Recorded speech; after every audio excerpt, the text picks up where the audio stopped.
ஒரு கட்சியில் இருந்தால் இன்னொருத்தர் கட்சியில் இருக்கிறவங்களை நேருக்கு நேர் பார்த்துட்டா பாவி கட்சி மாற்றம் பற்றியா இடம் போடுறான் பற்றியான்னு சொல்லக்கூடிய காலகட்டத்தில் நான் இந்த மேடையில் நிற்கிறேன்னா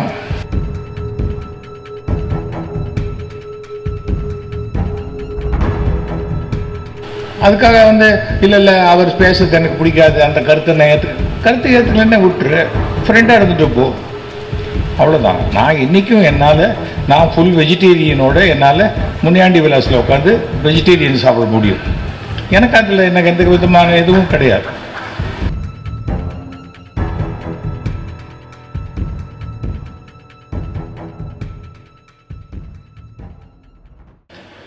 எல்லாருக்கும் வணக்கம்.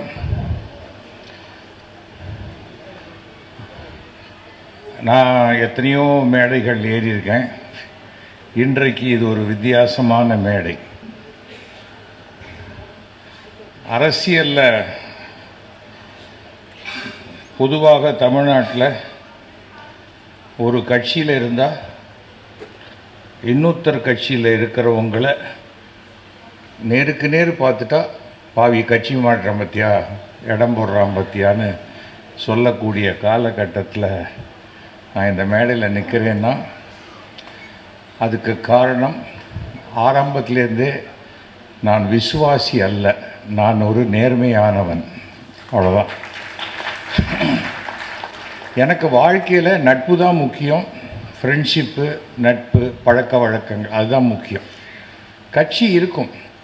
என்னை பொறுத்த வரைக்கும் நம்முடைய தேசம், நம்முடைய மதம், ஜாதி, அதற்கு பிறகுதான் கட்சி, பார்க்குற வேலை இதெல்லாம் வரும். இது என்னை பொறுத்த வரைக்கும். இன்னும் சில பேர் கட்சியே உயிர் அப்படின்னு நினைக்கிறவங்கள அது தப்புன்னு சொல்ல மாட்டேன். ஒவ்வொருத்தருடைய குணாதிசயங்கள்.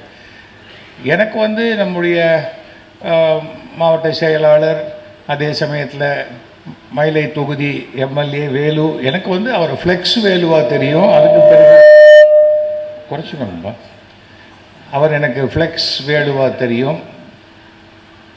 அப்புறம் நண்பராக தெரியும்.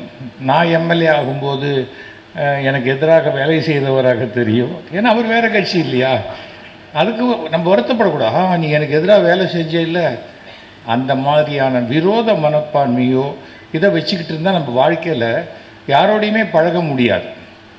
காரணம் என்னென்னா, மாற்று கருத்து இருக்கும். மாற்று கருத்து இருக்கணும்னு தான் நம்ம வாழ்ந்தே ஆகணும் வாழ்க்கையில். நான் மாற்று கருத்து இருக்கணுங்களோட வாழ மாட்டேன்னு சொன்னால் வீட்டை விட்டு வெளியில் இறங்கவே முடியாது உங்களால். அது அடிப்படையாக நம்ம புரிஞ்சுக்கணும். மாற்று கருத்து இருப்பவர்களோட ஒருமித்த கருத்து எதெல்லாம் இருக்கோ அதில் ஒத்து போயிட்டே இருந்துட்டால் பிரச்சனை கிடையாது. இல்லை நான் ஒத்துக்க மாட்டேன் இவன் ஒரு லூசியா சண்டைக்காரன் அப்படிம்பாங்க. அது நமக்கு தேவையில்லை. வீட்டுக்குள்ளே மாமியார் மருமகளுக்குள்ள அதை மாற்று கருத்தா?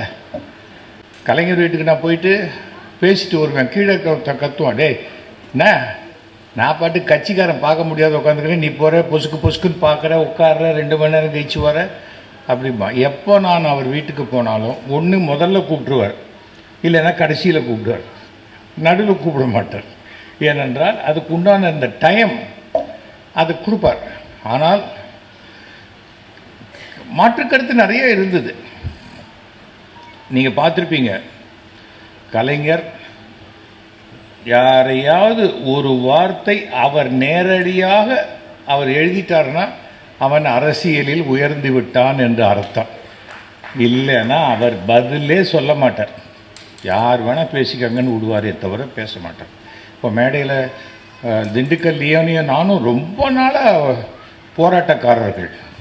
என் கேசட்டுக்கு தான் அவர் கேசட்டுக்கு தாங்கிறது தான் எங்களுக்கு சண்டையே. எப்போவுமே சண்டை கிடையாது, எங்கள் பேரை வச்சு நாங்கள் திண்டிவனத்தில் எவன் தூக்க காலத்தில் இருந்தால் கூட ராத்திரி 1 மணிக்கு சிரிச்சுக்கிட்டே ஒன்று கடிச்சிட்டு இருப்போம் ஓரமாக போய்.